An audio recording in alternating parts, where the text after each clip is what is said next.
नमस्कार, स्वागत है आप सभी का। आपके साथ मैं हूं स्वप्निल। मई के पहले हफ्ते में लद्दाख में चीन की सेना ने जब से घुसपैठ की कोशिश की, तब से भारत चीन को एक ही बात समझाने में लगा है, वो अपने सैनिकों को पीछे ले जाए, नहीं तो अंजाम बुरा होगा। एलएसी पर सेना के अफसरों ने चीनी अफसरों से यही कहा। गलवान घाटी में चीन के सैनिकों को मार पीट कर वापस खदेड़ने के बाद भी भारत ने चीन को यही समझाया कि वो पीछे हट जाए। विदेश मंत्री एस जयशंकर ने चीन के विदेश मंत्री को फोन कर समझाया। रक्षा मंत्री राजनाथ सिंह ने मॉस्को में चीन के रक्षा मंत्री से आमने सामने की बातचीत में यही समझाया कि चीन पीछे हटेगा, तभी दोनों देशों के बीच रिश्ते की गाड़ी आगे बढ़ेगी। लेकिन चीन है कि समझने का नाम नहीं ले रहा और वो जंग के लिए भी आमादा है। आज हम आपको अपने इस खास शो में यही बताने की कोशिश करेंगे कि जंग के लिए आमादा चीन को पटखनी देने के लिए भारत कैसी तैयारी कर रहा है। तो चलिए शुरू करते हैं आज का यह खास शो है तैयार हम। लेह से लेकर अरुणाचल की सीमा तक चीन बेचैन है और इस बेचैनी में वो जंग की तैयारी कर रहा है। उसकी इस तैयारी का करारा जवाब देने के लिए भारत किस तरह तैयार है, आइए दिखाते हैं।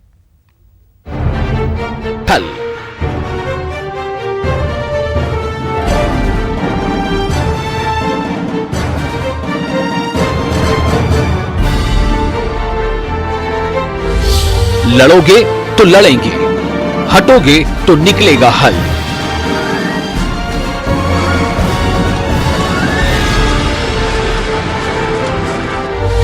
नहीं चलेगी तेरी चाल, अब चौकन्ना रहेंगे हर पल।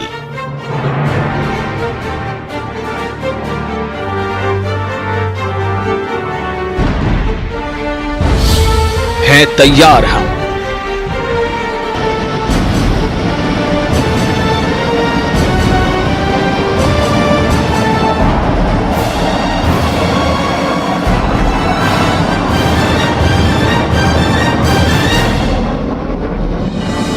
मैं सदन को आश्वस्त करना चाहता हूं कि हम सभी परिस्थितियों से निपटने के लिए भी तैयार हैं।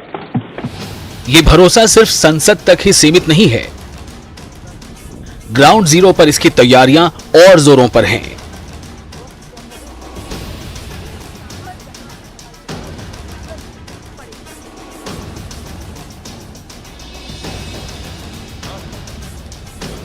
देखिए इन तस्वीरों को। भारतीयों को ये तस्वीरें जितना सुकून देने वाली हैं, चीन को उतना ही बेचैन करने वाली हैं। ये तस्वीरें चीख चीख कर कह रही हैं कि दुश्मनों सावधान, हम चूर चूर कर देंगे तेरा थोथा गुमान। ये नया भारत है जो न चूकेगा न चौंकेगा, बल्कि हर कीमत पर आंख में आंख डालकर जवाब देगा। या यूं कहें कि न सिर्फ जवाब देगा बल्कि ईंट से ईंट बजा देगा, इतिहास की चूल्हे हिला देगा। पहले किए हुए विश्वासघातों का भी चुन चुन कर जवाब देगा, हर बदला पूरा करेगा।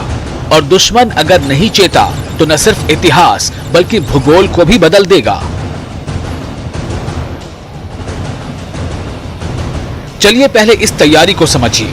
ये तस्वीरें लेह एयरपोर्ट की हैं, जहां भारतीय सेना की ये तैयारी पूरी सर्दियों के लिए है, ताकि सर्दियों में एलएसी यानी लाइन ऑफ एक्चुअल कंट्रोल पर चीन का कोई तिकड़म न चल पाए।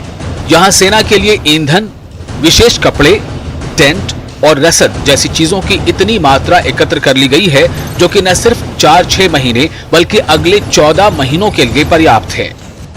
में जितनी फौज लद्दाख सेक्टर में डिप्लॉयड है, उसकी जरूरत का सारा साजो सामान, सारा राशन हम रिसीव कर चुके हैं और स्टॉक कर चुके हैं। देखिए वायुसेना के ग्लोब मास्टर से रसद और दूसरा साजो सामान लगातार लेह एयरपोर्ट पहुंच रहा है। इनमें आर्कटिक टेंट, कमरा गर्म करने के लिए कैरो हीटर जैसी चीजें शामिल हैं, जिनकी ऊंचाई पर तैनात सैनिकों को आने वाली सर्दियों में जरूरत होगी। टेंटेज की हो, हीटिंग अप्लायंसेस की हो, जिसमें बुखारी और कैरो हीटर शामिल हैं, या एमुनेशन की हो, बहुत अच्छे नंबर्स में है। इन सामानों को फॉरवर्ड इलाकों तक जल्दी पहुंचाने के लिए पिछले साल वायुसेना में शामिल चिनूक हेलीकॉप्टर का इस्तेमाल किया जा रहा है, जो एक बार में 10 टन तक वजन उठा सकता है। इससे हर चीज को सही जगह पर पहुंचाया जा रहा है। जहां जहां जो जो चीज पहुंचनी चाहिए वो चीजें वहां वहां पहुंच चुकी हैं। सीमा पर जिस चीज की सबसे ज्यादा जरूरत है वो है ईंधन। लेह स्थित सेना के फ्यूल डिपो के अंडरग्राउंड टैंक में 4 लाख लीटर तक तेल भरा जा सकता है, जो लगातार ऑयल टैंकरों के जरिए आ रहा है। यहाँ से हम अपनी सप्लाई भेजते हैं। आप जहाँ पर हैं ये फ्यूल ऑयल लुब्रिकेंट डिपो है। ये सबसे ऊंचा और सबसे बड़ा डिपो है हमारा। राशन की हर चीज गोदामों में भरी हुई है और उसे आगे भेजा जा रहा है। फॉरवर्ड लोकेशन पर सर्दियों में किसी किस्म के राशन की कोई कमी नहीं होगी, क्योंकि ऊंचाई पर तैनात सैनिकों को खास तौर पर सर्दियों में विशेष राशन की जरूरत होती है, जिनमें पर्याप्त मात्रा में पोषण होने के साथ वो खाने में रुचिकर हो। इनमें सूखे मेवे, चॉकलेट्स, रेडी टू ईट खाने के पैकेट और सूखी मिठाइयां जैसी चीजें शामिल हैं। हम बहुत ही आला दर्जे का राशन प्रोक्योर करते हैं ताकि जो जवान मुश्किल टेरेन में हाई एल्टीट्यूड एरिया में डिप्लॉयड हैं उनको high nutrition ration, high calorific ration प्राप्त इशू किया जा सके। एलएसी पर जिन रणनीतिक महत्व की पहाड़ियों पर भारतीय सैनिकों ने कब्जा कर मोर्चा जमाया है, वहां अगले कुछ हफ्तों में सर्दी सितम ढाएगी। तापमान 0 से 30 से 40 डिग्री तक गिर जाएगा। इसलिए सैनिकों को अगले 7-8 महीने तक रुकने के लिए खास टेंट की जरूरत होगी। भारतीय सेना की ऑर्डिनेंस कोर ने सैनिकों के सोने के लिए पर्याप्त ऐसे टेंट भेजे हैं जिनके अंदर सोलर एनर्जी और कैरो हीटर से तापमान आरामदायक बना रहेगा। तो चीन चेत जाओ, क्योंकि इस बार पूरी तरह से तैयार हैं हम। Bureau report, news 18। भारत चीन सीमा पर भारत की तैयारी पुख्ता है। जवानों को अगले साल भर के लिए हथियारों के साथ साथ राशन तक पहुंचाया जा चुका है और इसे पहुंचाने का काम हुआ है ग्लोब मास्टर C-17 के जरिए। हमारे संवाददाता संदीप बोल और क्या कुछ बता रहे हैं, इसे लेकर आइए देखते हैं। एलएसी पर लगातार तनाव बना हुआ है और उसके बाद जो है किस तरीके से भारतीय सेना को वहां मजबूती दी जाती है, लॉजिस्टिक सपोर्ट किस तरीके से दिया जाता है। इस वक्त हम लोग एक ऐसे फॉरवर्ड एयरबेस पे है जहां पे आप देख सकते हैं कि सामने एक एयरक्राफ्ट C-17 ग्लोब मास्टर जो है वो अभी लैंड कर रहा है। ये यहाँ जो है साजो सामान लेके आ रहा है, विंटर स्टॉकिंग के लिए ये लोग यहाँ पे लेके आए हैं ताकि यहाँ से इन सामान को आगे फॉरवर्ड एरिया में भेजा जा सके। और लगातार इस तरीके की सॉर्टीज जो है हो रही है। सबसे बड़ी दिक्कत जो है इस बार ये है कि ये जो विवाद है ये लंबा खिंचता जा रहा है। विंटर स्टॉकिंग जो है बहुत ज्यादा, उसके लिए जो है लगातार सॉर्टीज एयरफोर्स कर रही है। और आप देख सकते हैं कि सामने कितनी खूबसूरती से ये एयरक्राफ्ट यहाँ पे लैंड किया और ये पूरी तरीके से लोडेड है और इसमें सामान जो है लाया जा रहा है।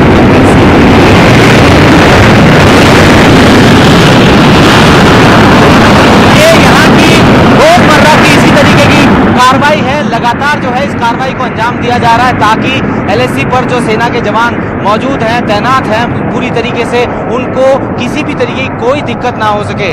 और यही वजह है कि इस वक्त न्यूज़ 18 इंडिया आपको एक ऐसे फॉरवर्ड एयरबेस से इस पूरी जानकारी दे रहा है कि किस तरीके से लॉजिस्टिक सपोर्ट इस वक्त सेना को मुहैया कराया जा रहा है ताकि किसी भी ऐसी कोई भी ऐसी घटना या कोई भी ऐसी वजह से जो है भारतीय सेना को किसी तरह की कमी महसूस ना हो। उसके लिए लगातार इस तरीके की फ्लाइंग और इस तरीके से जो है साजो सामान हाईली एयर बेसिस पे पहुंचाए जा रहे हैं। तो देखा आपने कैसे C-17 ग्लोब मास्टर के जरिए लेह एयरपोर्ट तक सैनिकों और उनके साजो सामान को पहुंचाया जा रहा है। चलिए अब देखते हैं कि लेह एयरपोर्ट से कैसे LAC तक पहुंचाया जा रहा है सामान। बता दें कि रसद के साथ सैनिकों और उनसे जुड़े साजो सामान को LAC तक पहुंचाने की जिम्मेदारी चिनूक हेलीकॉप्टर पर है। तो चलिए देखते हैं नेटवर्क 18 के संवाददाता संदीप बोल की यह खास रिपोर्ट। अल्टीट्यूड एरिया में गेम चेंजर के तौर पर जिस हेलीकॉप्टर को देखा जा रहा है ये है वो चिनूक हेलीकॉप्टर। खास बात इसकी ये है कि ये कितनी भी ऊंचाई वाले इलाकों में आसानी से जो है बहुत ज़्यादा सामान जो है वो लेके जा सकता है। खास बात यह है कि इस हेलीकॉप्टर के ज़रिए आर्टिलरी गन्स तक जो है उनको हाई ऑल्टीट्यूड एरिया में भेजा जा सकता है, खासतौर पे कि ऊंची पहाड़ियों में। अभी आप देख सकते हैं कि जो IL-76 C-17 ग्लोब मास्टर से जितना भी सामान उतारा गया था उसको जो है अब यहाँ से जो है चिनूक हेलीकॉप्टर के ज़रिए जो है बाकी उन सारे इलाकों में पहुँचाया जाएगा जहाँ पे सड़क के ज़रिए जाना बहुत मुश्किल है और टाइम भी कंज्यूम ज़्यादा होता है। आप देख सकते हैं कि ये स्लीपिंग बैग्स हैं, यहाँ पे स्पेशल राशन है, यहाँ तक कि वो ऊपर जितनी भी ऐसी गाड़ियाँ हैं उनके जो है टायर्स जो है उनको इसमें डाल के ले जाया जा रहा है। ये लगातार सॉर्टी जो है पिछले 2 से 3 महीने से लगातार जारी है, क्योंकि जिस तरीके के हालात ऊपर बने हुए हैं, ऐसे में जल्द से जल्द वो सारी सामग्री पहुंचाना उन सारे दुर्गम इलाकों तक जहां पे कि पहुंचना रोड के जरिए जाना बहुत मुश्किल है। तो ऐसे में ये हेलीकॉप्टर जो है वो इस वक्त काफ़ी मुफीद है। हालांकि इसके आने से पहले जो है ज़्यादातर Mi-17V5 जो है उसका काम करता था, लेकिन फिलहाल जो है आप देख सकते हैं कि जितना भी सामान यहाँ पे फॉरवर्ड एयरबेस पे उतारा जा रहा है, उसके बाद ऊंची चोटियों तक पहुँचाने के लिए इन्हीं हेलीकॉप्टर्स का इस्तेमाल किया जाता है और कम से कम 10 टन के आसपास जो है ये सामान अपने साथ कैरी कर सकता है। सिर्फ चिनूक ही नहीं, कई और हेलीकॉप्टर भी हैं जो सीमा पर तैनात सैनिकों तक सुविधा पहुंचाने और खराब से खराब परिस्थिति में उन तक हर मुमकिन मदद पहुंचाने के लिए तैनात हैं। देखिए ऐसा ही एक हेलीकॉप्टर जिसका जायजा लिया हमारे संवाददाता संदीप बोल ने। आर्मी एविएशन के ये हेलीकॉप्टर हर उस चुनौतीपूर्ण स्थिति में अपने आप को साबित करते हैं कि ये जो है बेहतर पायलट हैं, क्योंकि ये एक ऐसा एयरक्राफ्ट है जो कि कहीं भी आसानी से उतारा जा सकता है। साथ ही कैजुअलिटी इवैक्यूएशन, यानी कि अगर कोई घायल हो जाता है और उनको लेके आना होता है उस सब जगह से, तो इन्हीं हेलीकॉप्टर के जरिए लाया जाता है। वैसे तो इसकी कैपेसिटी 14 लोगों को उठाने की है, लेके आने की है, लेकिन अगर स्ट्रेचर की ज़रूरत पड़ी, स्ट्रेचर से अगर लेके आते हैं तो 4 स्ट्रेचर इस हेलीकॉप्टर के अंदर लगाए जा सकते हैं। इस वक्त एक कैजुअलिटी इवैक्यूएशन इस हेलीकॉप्टर के ज़रिए हो रहा है। आप देख सकते हैं कि ये हेलीकॉप्टर अब धीरे धीरे लैंड कर रहा है और इसको पूरी तरीके से ये इस चीज़ को लेकर ट्रेंड है कि ये किसी भी तरीके के टेरेन में, किसी भी तरीके के इलाके में उतर सकता है। आर्मी एविएशन हालांकि बहुत पुराना नहीं है, लेकिन जिस तरीके से कई ऐसे आपदाएं हो, चाहे वो केदारनाथ की आपदा हो या फिर जम्मू कश्मीर में फ्लड हो, इस हेलीकॉप्टर ने बहुत मदद की। और अब आप देख सकते हैं कि हेलीकॉप्टर जो है ये नीचे उतर चुका है और इसके बाद इसके अंदर जो हाई ऑल्टीट्यूड एरिया से जो लेके आए गए हैं कैजुअलिटी, उनको इवैक्यूएट किया जाएगा। तो अब रोटर्स जो है वो चल रहे हैं। आप देख सकते हैं कि कैजुअलिटी इवैक्यूएशन के लिए ये जवान जो है दौड़ते हुए जा रहे हैं और समय बिल्कुल नहीं होता है, बहुत तुरंत कार्रवाई करनी होती है। और जिस तरीके से अब एक एक करके सब अंदर घुसे हैं, घुसने के बाद अब यहाँ से कैजुअलिटी को जो है उतारा जा रहा है। ये कैजुअलिटी अब इनको जो है हॉस्पिटल लेके जाया जाएगा।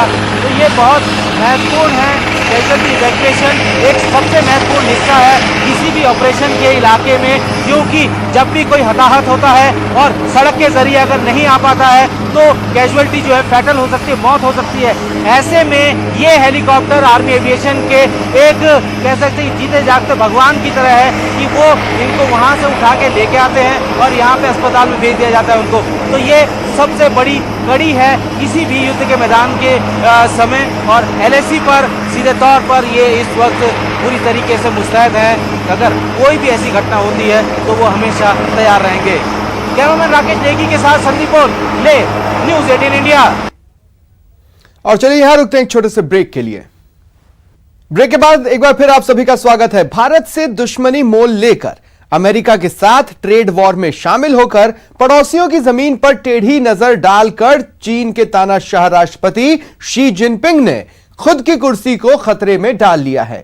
आइए दिखाते हैं शी जिनपिंग किस तरह मुश्किल में फंस गए और कैसे उनके अंत की शुरुआत हो चुकी है।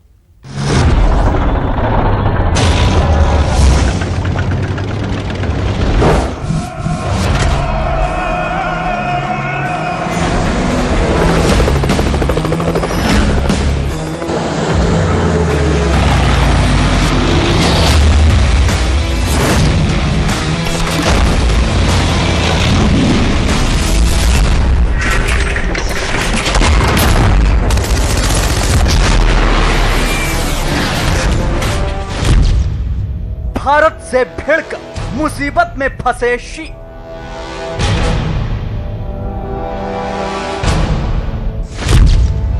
जिनपिंग की साजिश नाकाम।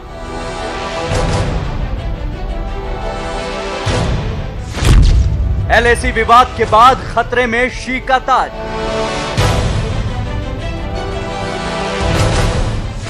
शी जिनपिंग 2 महीने के मेहमान।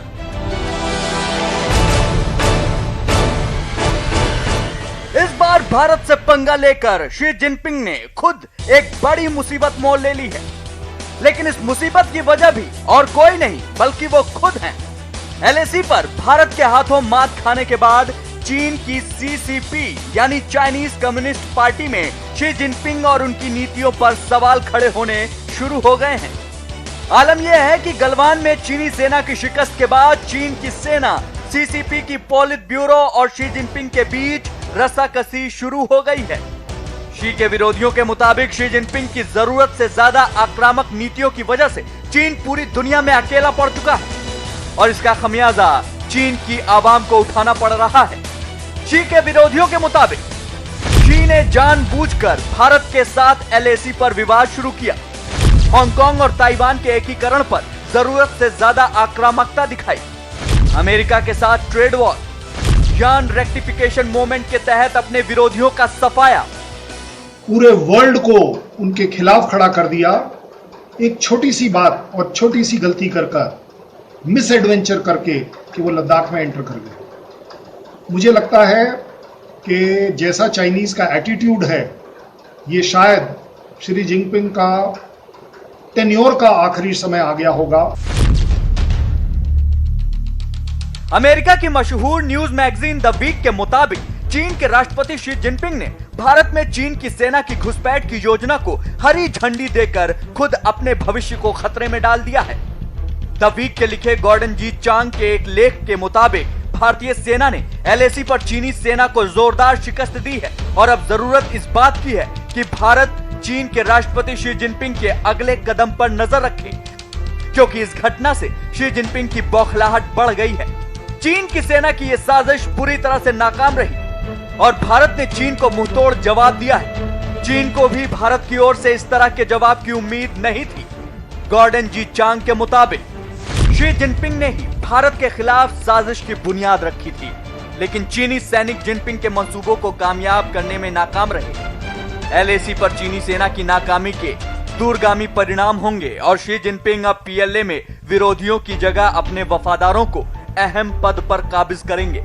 एलएसी पर नाकामी के चलते शी जिनपिंग भारत के खिलाफ एक और आक्रामक कदम उठाने के लिए उत्तेजित होंगे।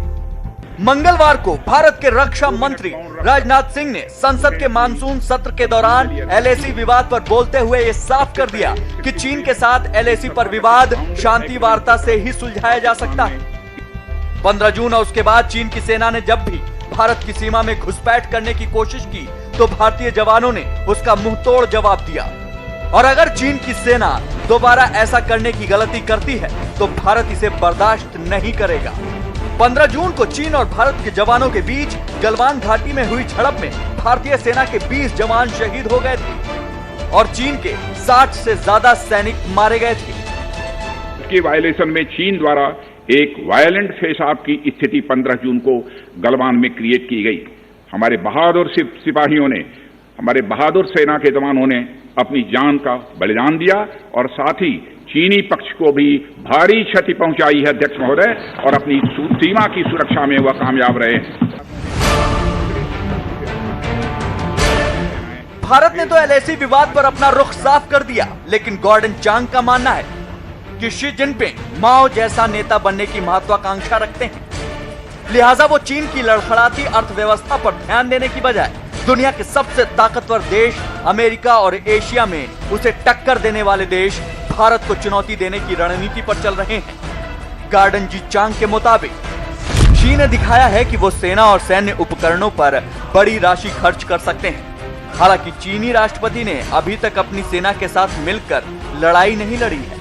ऐसा लगता है कि जिनपिंग कुछ साबित करना चाहते हैं, लिहाजा वो भारत पर पहले हमले की एक और कोशिश कर सकते हैं ताकि वो अपने खोए हुए रुतबे को फिर से हासिल कर सकें।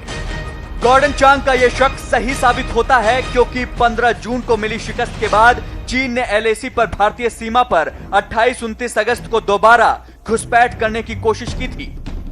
और उसी का नतीजा ये हुआ कि एक बार फिर भारतीय सेना ने चीन को मुंहतोड़ जवाब देते हुए पेंगोंग झील के दक्षिणी इलाके में चुशुल सब सेक्टर की कई अहम पहाड़ियों पर कब्जा कर लिया। पेंगोंग का दक्षिणी इलाका चुशुल का सब सेक्टर है। यहाँ पर Thangkung hill, black top, helmet top, Gurung hill, Magar hill है। इसके अलावा यहाँ रेजोंगला और रेकिनला है। इसी इलाके में स्पांगुर गैप और चुशुल घाटी है। इस इलाके की कई चोटियों पर भारतीय सेना तिरंगा फहरा चुकी है। बीते 15 दिन में भारत ने helmet top, black top, Gurung hill, Magar hill, रेजोंगला और रेकिनला चोटियों पर तिरंगा फहरा दिया है। ये सारी चोटियां वो हैं जहां 1962 की भारत चीन लड़ाई में जोरदार जंग हुई थी। इन चोटियों के साथ साथ भारतीय सेना ने फिंगर 4 की चोटियों को भी अपने कब्जे में ले लिया है। चीन के सेना के लिए 50 साल बाद LAC के इस सेक्टर में यह सबसे बड़ी हार है, क्योंकि अब चीन की सेना के हर कैंप पर भारतीय सैनिकों की सीधी नजर है, जिससे चीन के तेवर ढीले पड़ गए हैं और वो बातचीत के लिए ज्यादा उत्सुक हो गया है। चीन की इस हार की कहानी को मंगलवार को भारतीय रक्षा मंत्री ने खुद सुनाया। मई महीने के मध्य में चाइना द्वारा वेस्टर्न सेक्टर में कई स्थानों पर LAC पर ट्रांसग्रेशन करने की कोशिश की गई। इसमें कोंगकाला, गोगरा एंड पेंगोंग लेक का नॉर्थ बैंक शामिल है। इन कोशिशों को हमारी सेनाओं ने समय पर देख लिया तथा उसके लिए आवश्यक जवाबी कार्रवाई भी की है। हमारे बहादुर सिपाहियों ने, हमारे बहादुर सेना के जवानों ने अपनी जान का बलिदान दिया और साथ ही चीनी पक्ष को भी भारी क्षति पहुंचाई है अध्यक्ष महोदय, और अपनी सीमा की सुरक्षा में वह कामयाब रहे हैं। इस पूरी अवधि के दौरान हमारे बहादुर जवानों ने जहां संयम की जरूरत थी वहां संयम रखा। फिलहाल इतना ही, हमें दें इजाजत। नमस्कार।